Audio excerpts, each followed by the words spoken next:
Okay, good morning everybody. So here we go again. This is the first part of Tri-loom weaving. It is a class that we teach here in the store. It just isn't one that's normally on the schedule. You have to ask me if you want to take it. So we have the basic setup here, and because we're using the 5-foot Tri-loom, we have it on an easel. It just makes it easier. It's too large to manipulate on a table. You could do the 3-foot easily on a table. 4's pushing it. You really need to have something that will hold it. And I have a clamp here so that this stays and it doesn't move. The tools that you're going to need: a comb. You can use a pick for your hair. This is the quilling comb that we sell here in the store. It has rounded metal tips, which is perfect for when you're pushing your warps and your wefts back and forth. And then we use an Afghan crochet hook, which is just a long crochet hook. And I'm actually using an H right now, the 5.0 millimeter, because it goes nicely in between the nails. Okay, so those are the things you need to watch out for. I'm not going to need this for a while. It comes into play when we get, you know, a few rows on there. So Tri-loom weaving differs from rigid heddle weaving, because rigid heddle weaving, you're going to set up your warp, have it completely warped up, and then you're going to do a weft. This is continuous weave. You do the warp and the weft at the same time.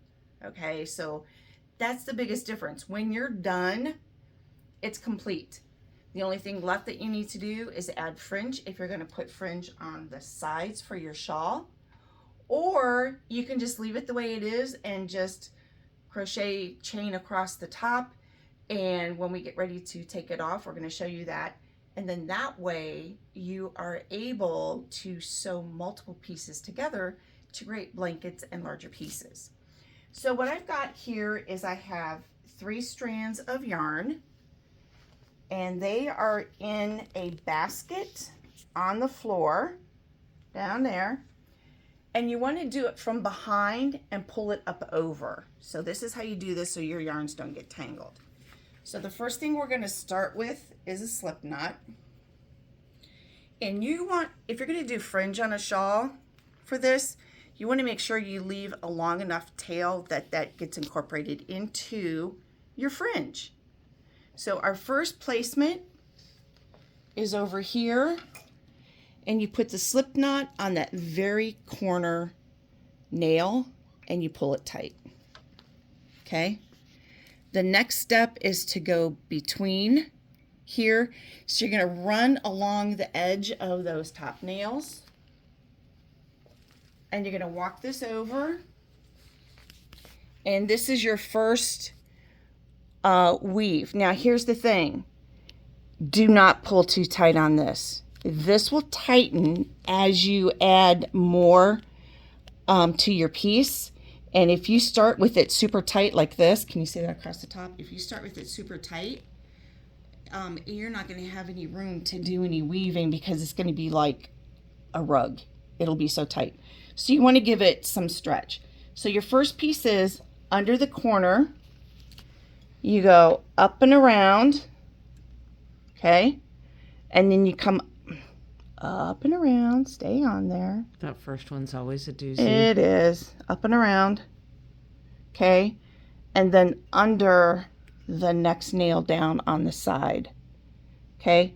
And then we're going to walk this back across like this. And I will release some of that tension here when I go to do my first warp, because that is too much. Stay down. So you gotta watch, make sure that they're not gonna pop off. All right, so get yourself some strand. So here you go. These are multiple textures of yarn. So your next move is under the next nail down on the side. Okay, so our first weave is right here right now. And these are going to be fun because that one does not want to stay. It's the chenille. It's the chenille. All right, that's fine. It's going to add a lot of character to the piece. It will.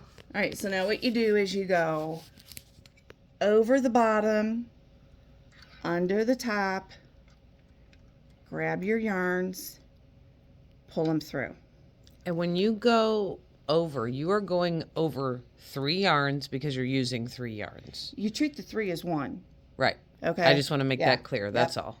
Then you're going to place it on the next nail down on the side. Okay. Our next movement, these 3 guys need to go all the way across. And then they're going to go on the next nail on the side and to the right of this nail here. Okay. And I'll pull the chenille just a little bit more. Then what you're going to do is you're going to go over 3, under 3, which was the first pass, and up over the last one, and grab your yarn, pull it down through, and hook it on the next one down.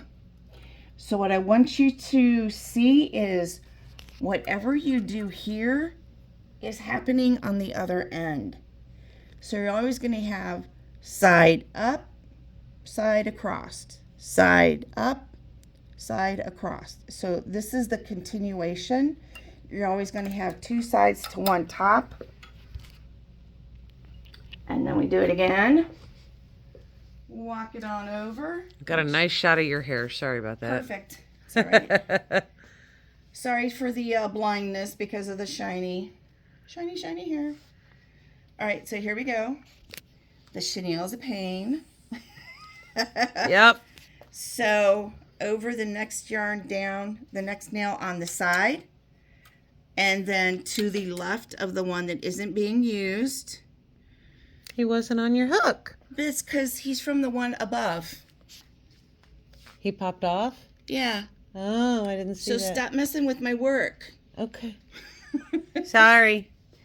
So then your next move is over, under, over, under. So do you see that?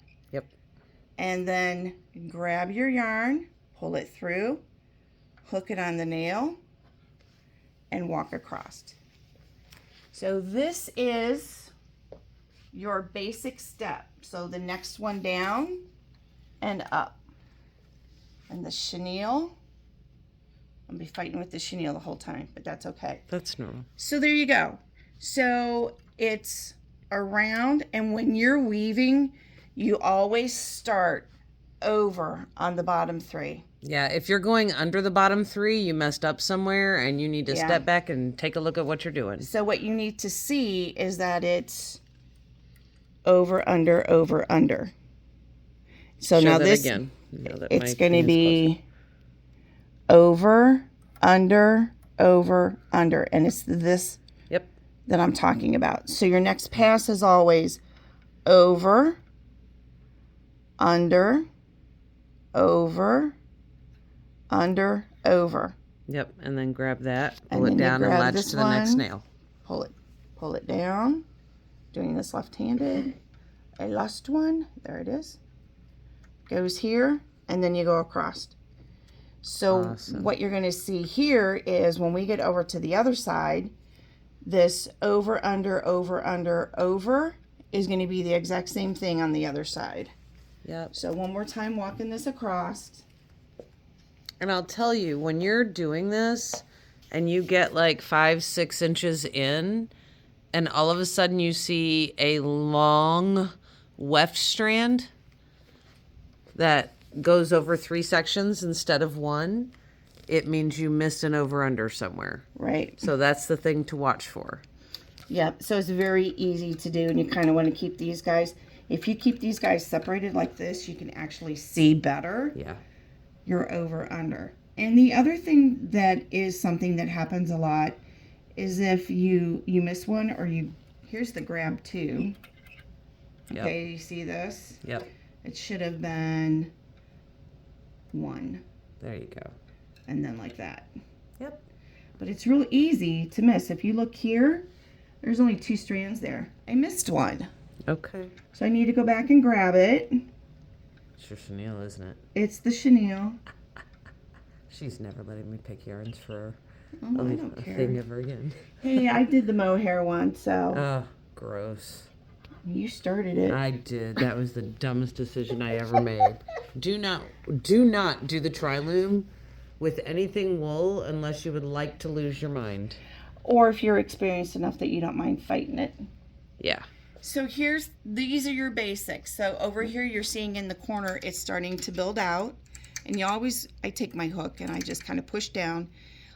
It's real easy to lift, pop up and off, so you have to be careful of that.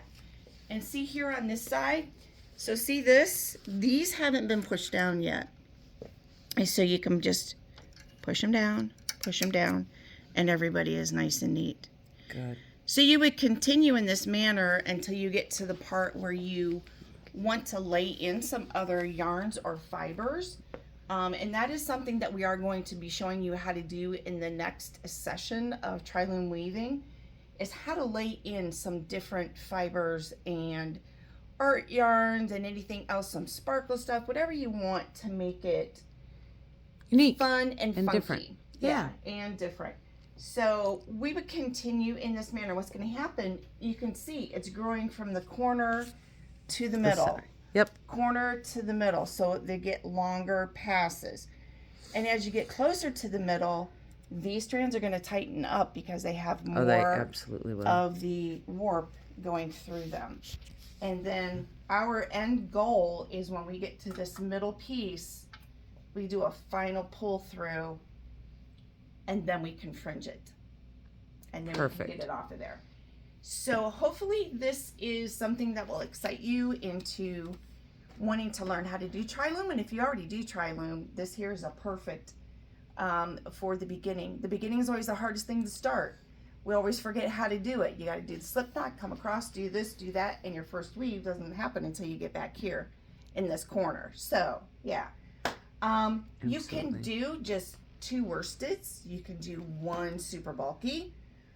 It just depends on how dense you want your fabric, but just remember when it comes off, it's going to do this a little bit. It will. You might lose some spacing in it. So next time I'll show you the piece that I did using Dash, which is it's either a 5 or a 6 bulky yarn, and I held a DK cotton thread with it. Came out really cool, but when I took it off, there's no holes. Yeah. It just went boop. Poof. Yep. But it's also the yarn. The Dash is a very springy yarn, and that's what it did. And I needed to see what it was going to do. But anyway, so if you see the basket, all 3 yarns are down there. And they will stay in the basket. Yep. And the biggest thing is it has to come up over the top so they don't get tangled, so that you can go back and forth. So if you have any questions, let me know. Put them in the comments. We will make sure that we answer them. And if you want to learn how to do this, just contact me. It's like one of those, any weaving class takes about 5 hours to do it, and I'll be more than happy to show you how to do it. So you guys have a great day. I hope this helps, and we'll see you in a couple weeks. Bye.